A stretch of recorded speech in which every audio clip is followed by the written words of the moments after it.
अगर आपने नई नई कॉस्मेटिक की शॉप खोली है तो सबके दिमाग में ये क्वेश्चन होता है कि पर डे कितनी सेलिंग होगी और पर मंथ हम कितना कमाएंगे। क्योंकि ज्यादातर हम जब दुकान खोलते हैं तो हमारे दिमाग में यही क्वेश्चन होता है कि हमारे ग्राहक नहीं आ रहे हैं, हमारी सेलिंग नहीं हो रही है, पर डे कितनी सेलिंग होनी चाहिए, कितना का मुनाफा हमें होना चाहिए। तो ये सबके दिमाग में क्वेश्चन रहता है और मेरे पास भी इससे रिलेटेड बहुत सारे मैसेजेस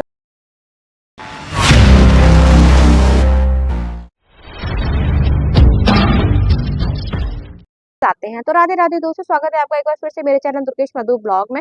मैं आज इसी टॉपिक पर आपके संग डिस्कशन करने आई हूँ कि हम हमारे मतलब अगर दुकान खोली है तो कितने की हमारी पर डे सेलिंग होनी चाहिए।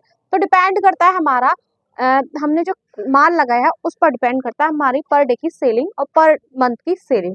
तो आज हम डिस्कशन करते हैं इस बात पर। देखिए, अगर मान लीजिए आपने अपनी नई कॉस्मेटिक शॉप खोली है और नई कॉस्मेटिक शॉप में आपने जो भी मान लीजिए कि 1 लाख का सामान लगाया, फर्नीचर हटा के बता रही हूँ मैं, सिर्फ सामान की बात कर रही हूँ मैं। आपने सामान लगाया है, वो 1 लाख रुपए का सामान लेकर आ गए हो, तो मान के चलिए कि आपकी जो पर डे की सेलिंग होती है वो कम से कम 1000 रुपए तो होनी चाहिए।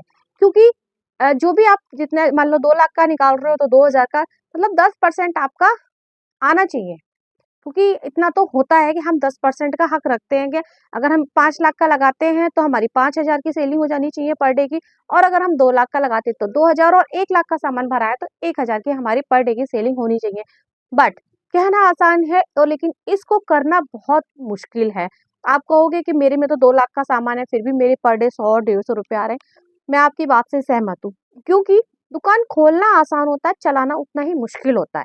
अब ये आप कहेंगे कि मतलब मैं दो दो बातें इस तरह से क्यों कर रही हूँ, तो देखिए फ्रेंड्स, खोल तो हर कोई लेता है, सामान भी आपने 2 लाख का भर लिया, बट आपका अगर नेचर अच्छा नहीं है और आप रूडली बिहेव मतलब व्यवहार कर रहे हो कस्टमर के साथ, तो आपका सेलिंग नहीं चलेगा, मतलब आपकी दुकान नहीं चलेगी, सेलिंग नहीं होगी। इसलिए कुछ अपने ऊपर भी आपको काम करना पड़ेगा। ये तो रही अपने नेचर की बात, ठीक है, लेकिन हम करते हैं पर डे की सेलिंग। तो एरिया जो होता है, एरिया बहुत ही महत्वपूर्ण होता है हमारा सेलिंग करने में। अगर आपका मार्केट बहुत अच्छा है ना, तो आप 1000 क्या 1 लाख रुपए लगा के भी 2000 भी कमा सकते हो, है ना। तो एरिया के ऊपर तो बहुत ही डिपेंड करता है। अब आप किसी की दुकान को देख लोगे और किसी की दुकान पूरी सजी हुई है, लेकिन आप उससे जाके पूछो कि आपकी दुकान में कितने का सामान है, तो कम से कम उसकी दुकान में 4-5 लाख का सामान होगा। लेकिन उसके बाद भी उसको 500 रुपए की सेलिंग पर डे हो रही होगी, कभी 1000 की हो रही होगी, और 30 त्योहारों पे 2 ढाई 3 हजार की पहुंच भी रही होगी, लेकिन ऑफ सीजन में वो 1000 पे ही आ रहा होगा। उसका भी रीजन है दुकान को मेंटेन करना। मेंटेन कैसे करेंगे फ्रेंड्स, ये देखिए, जब आप शॉप खोलते हैं तो आपकी जब शॉप खोलते हैं ना, तो आपका जो कस्टमर है नई नई शॉप देखकर वो आ जाता है और आपने उसको सामान दिया और उन्होंने सामान ले लिया, ठीक है। अब वो चले गए, लेकिन अगर वो वापस नहीं आ रहे हैं, दोबारा अगर आ रहे हैं और वही सामान रिपीट हो रहा है, वही सामान दिख रहा है उसको, तो शायद वो दोबारा दुकान पे ना चढ़े। तो ये रीजन भी हो सकता है कि आपकी सेलिंग कम हो रही है। तो आपको क्या करना है, अपडेट करना है अपनी शॉप को। अपडेट करना है मतलब जो भी आप नई दुकान खोल रहे हो, तो 1 महीना तो चलाना आसान होता है, लेकिन उसे कंटिन्यू उसी लेवल पर बरकरार रखना थोड़ा मुश्किल हो जाता है। क्योंकि हम सामान हमने सोचा अब तो हमने 2 लाख रुपए लगा दी, अब हमें नहीं लगाना है, ऐसा नहीं होता है। मान लीजिए आपने 2 लाख रुपए लगाए, उसके बाद आपकी 1 महीना हुआ शॉप खोले हुए और आपको 10,000 रुपए कमा भी लिए आपने, तो आप बड़े खुश हो जाओगे कि मेरी 10,000 की हो गई, मेरी दुकान चलने लगी। पर उसको दूसरे तीसरे महीने चलाने के लिए आपको वो 10,000 आपको अपनी जेब में नहीं रखने हैं, वो 10,000 फिर से आपको अपनी शॉप में लगाने पड़ेंगे। क्यों लगाने पड़ेंगे? क्योंकि नई नई आपने दुकान खोली और आपको कस्टमर जो है, नए नए कस्टमर बने, उनके साथ व्यवहार बनाना है और उनको रिपीट कराना है अपनी दुकान पर। इस तरह से क्या होता है कि जब उसको नया आपकी दुकान में अपडेट मिलता रहेगा, जैसे कि आप नया सामान लाते हो, मान लीजिए मेरे पास कोई भी चीज है, वो है, उसके बाद ही मैंने थोड़ा सा और ऐड ऑन कर दिया 1000-500 का, तो उसको क्या हुआ, कस्टमर को थोड़ा सा अलग से और नया चीज दिख गया, तो वो सोचता है कि इनकी दुकान में हमेशा जब भी मैं आता हूँ या मैं आती हूँ तो 4 दिन बाद भी मैं आती हूँ, तो मुझे अपडेट मिलता है। तो अपडेट करना अपनी दुकान को, ये सबसे बड़ी खूबी होती है दुकानदारों की, दुकान चलाने की। तो अगर आप अपडेट नहीं करोगे और 1 लाख का माल लेके बैठे रहे तुम 1-2 महीने और 6 महीने तक, तो आपका जो है दुकान में ग्राहक टूट जाएगा। दुकान में ग्राहक इतनी जल्दी नहीं चढ़ेगा, वो कहेंगे अरे वही सामान है, अभी उसने कुछ भी नया नहीं भरा है। तो ये मेंटेन करना बहुत मुश्किल होता है। तो स्टार्टिंग में तो आप मतलब 1000 भी कमा सकते हो, लेकिन अपडेट करते रहे तो 1000 का 2000 भी कर सकते हो, 3000 भी कर सकते हो, और जैसे जैसे माल बढ़ता जाएगा आपकी दुकान में, उस तरह से आपकी पर डे की सेलिंग भी बढ़ जाएगी। और सीजन में मतलब जब सीजन होता है, शादियों का सीजन है या फेस्टिवल्स का सीजन है, तो देखो मैं ये नहीं कह रही कि बहुत वो है, लेकिन 8-10 हज़ार 15 हज़ार तक जाता है पर डे का। और कभी कभी अच्छा मतलब अच्छा जाता है फेस्टिवल्स में और उसमें, लेकिन नॉर्मल डेज में डाउन हो जाता है हमारा। तो उसी पे हमें धैर्य रखना है, टेंशन नहीं लेनी है। और वीडियो देखो, मैं वीडियो बना रही हूँ आपको हेल्प करने के लिए बना रही हूँ, बट दिमाग आपको लगाना है। आपको अपने नेचर पे काम करना पड़ेगा, आपको अपनी दुकान पे काम करना पड़ेगा, आपको कस्टमर को रीड करना पड़ेगा कि कस्टमर क्या चाह रहा है, उसकी डिमांड क्या है। आपको अपना एरिया को जानना पड़ेगा कि आपका एरिया कैसा है। अगर आपका एरिया अच्छा है तो अच्छा भी माल रखें और थोड़ा लो क्वालिटी का भी रखें। और कोशिश ये करें कि आपका नेचर बहुत ही सॉफ्ट हो बात करने का, चाहे ग्राहक खरीद के लेकर जाए या ना लेकर जाए। क्योंकि कस्टमर रिपीट होता है और स्टार्टिंग में 1 साल आपको कस्टमर बनाना है, पैसा नहीं कमाना है। आप मार्जिन कम कमा के भी देना। क्यों? क्योंकि आपको दुकान जमानी है, पैसा कमाना है बाद में। पहले दुकान जमानी है, ग्राहक से हमें दोस्ती करनी है, ग्राहक बनाने हैं। जब आप एक बार कस्टमर बना लोगे ना, उसके बाद आपका और उनका ट्रस्ट इतना हो जाएगा कि दुकान अपने आप चलने लगती है फिर।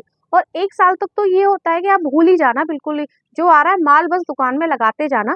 फिर कहोगे आप घर कैसे चलाएँ? घर भी चल जाएगा, जब दुकान चलेगी तो घर भी चल जाएगा, धीरे-धीरे सब चल जाता है ना? तो ये चीज़ बहुत अच्छी होती है भाई, कि हमारा कस्टमर हमें रिपीट दे रहा है, फीडबैक दे रहा है, बार-बार आ रहा है हमारी दुकान पर, तो ये बहुत अच्छी चीज़ है ना? तो 1 साल तो लगती है। अब 2-3 महीने दुकान खोले हुए नहीं हो कि आप फिर बोलते हो कि हमारी दुकान नहीं चल रही है, पर डे हमारे ₹50 आ रहे हैं, ₹100 आ रहे हैं।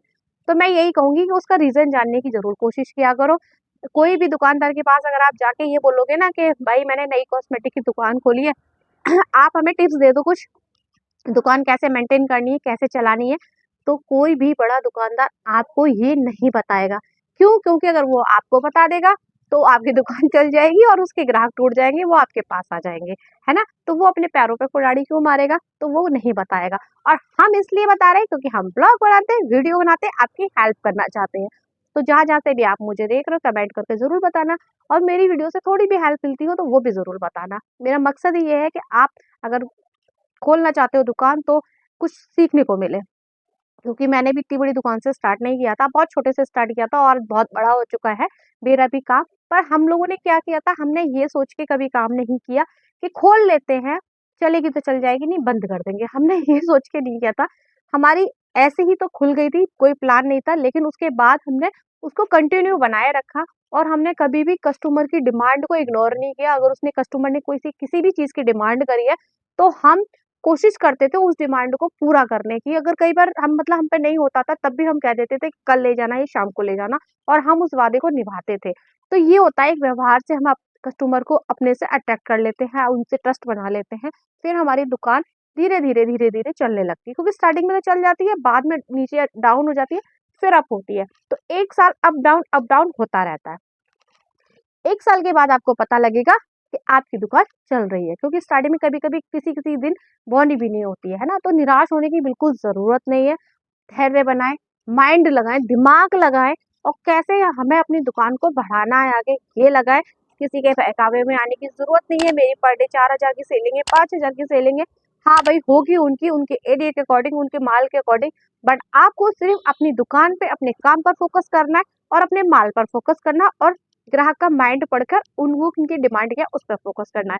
फिर आपकी दुकान चलेगी ही चलेगी, मैं गारंटी दे रही हूँ। पर साल भर भूल जाना, साल भर तक कुछ भी ये मत सोचना कि नहीं चल रही बंद कर दूँ, ये बिल्कुल मत करना।